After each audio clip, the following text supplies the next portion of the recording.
o homem rico e Lázaro. E a gente vai falar aqui um pouco sobre a questão do mundo espiritual, do Sheol, etc. Tá? Porque aqui eu já fiz essa leitura para vocês, mas eu vou explicar novamente. Lucas 16, o verso 19 ao 31, diz: havia um homem rico que se vestia de púrpura e de linho fino e vivia no luxo todos os dias.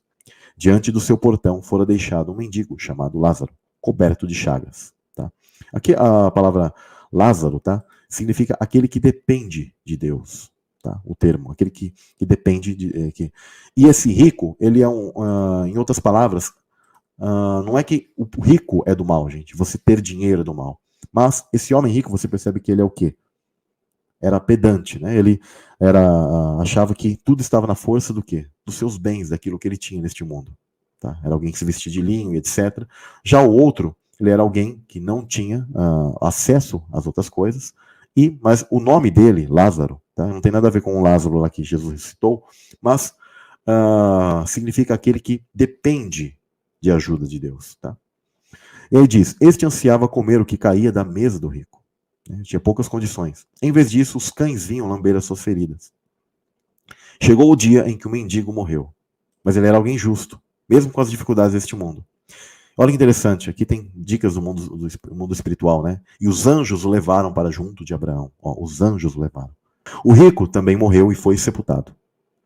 No Hades, ou seja, no Sheol, que é o intramundo, esse mundo paralelo entre o mundo, onde estava sendo atormentado. E aqui, vale falar que quando a Escritura fala do mundo espiritual, o mundo espiritual ele tem um outro tipo de tempo, gente. Tá? Então, aqui, significa que o mundo atemporal ele é aberto. Este já não tem salvação. O cara não tem salvação. Mas é interessante que existe uma ala, tá? Eu vou fazer a leitura, inclusive, do livro de Enoque aqui para vocês, que era entendido que alguns dos hebreus eles iam, os chamados heróis da fé. Tá? Mas por que Jesus ele menciona isso aqui? Para deixar a lição que, mesmo se alguém despertasse no mundo espiritual, tá? No além, porque todos vamos ressuscitar no mesmo dia, tá? Chamada na primeira ressurreição, biblicamente. Mas ele está falando sobre esses heróis da fé, por isso que ele menciona Sheol de Abraão, que é traduzido para nós às vezes como seio de Abraão, né? Que se a pessoa falasse assim, como que eu faço, né? Se essa pessoa tivesse chance de voltar, ou chance de avisar os amigos, algo do tipo. Aqui já mostra que não existe reencarnação. Tá? Já mostra que por que estamos aqui neste mundo? Para buscar arrependimento. E que Deus deixou os profetas e as escrituras para que nós tivéssemos noção das coisas. E aí é dito o seguinte: e no Sheol estava sendo atormentado e ele olhou para cima e viu Abraão de longe.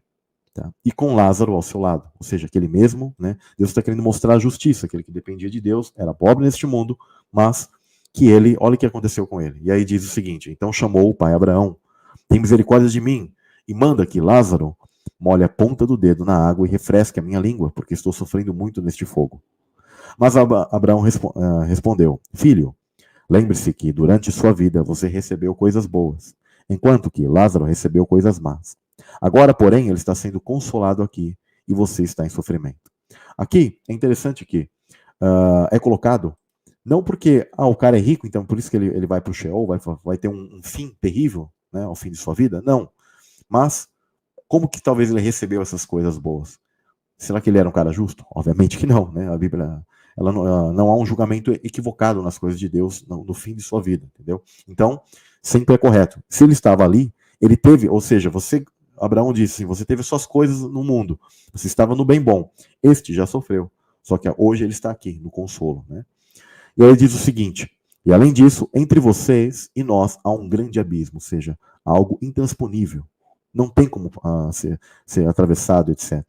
De forma que os que desejam passar para nosso lado, do nosso lado para o seu, ou do seu lado para o nosso, não conseguem.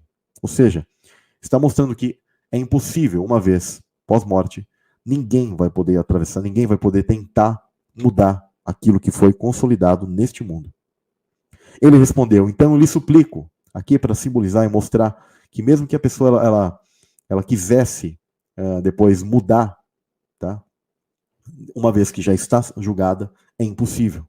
Tá? Isso aqui é como se fosse a conversa do mundo atemporal, do julgamento de cada um, tá? Porque muitas pessoas, quando elas se colocarem como culpadas, né, se estiverem ali diante do trono de Deus e falar assim, você é culpado, não vai ter como ela justificar e falar, ai, ai, ai, e tal, né?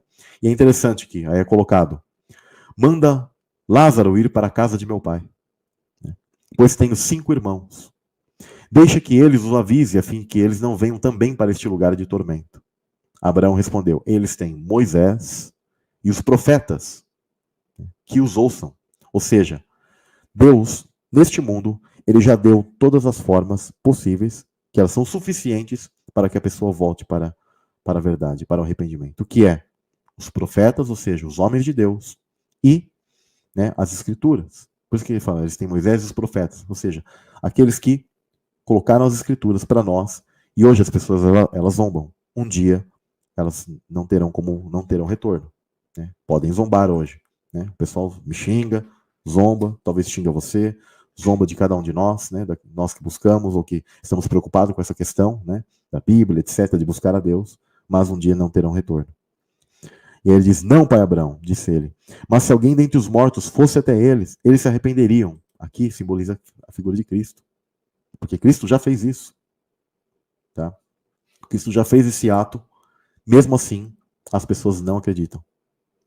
E é interessante que, se você me falar assim, Samuel, mas é porque eles não viram ele ressuscitando, mas os que estavam naquela época presenciaram isso, muitos viram, sentiram isso, mas foram rebeldes.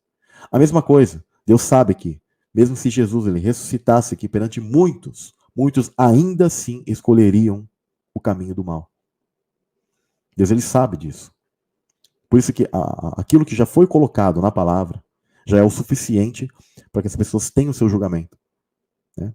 Mas as pessoas zombam, muitos negam, né? Muitos negam a figura de Cristo, etc., ou negam a palavra, negam partes da verdade, etc., né? Estão aí rasgando a Bíblia, né? Tudo isso vai ser cobrado de cada um.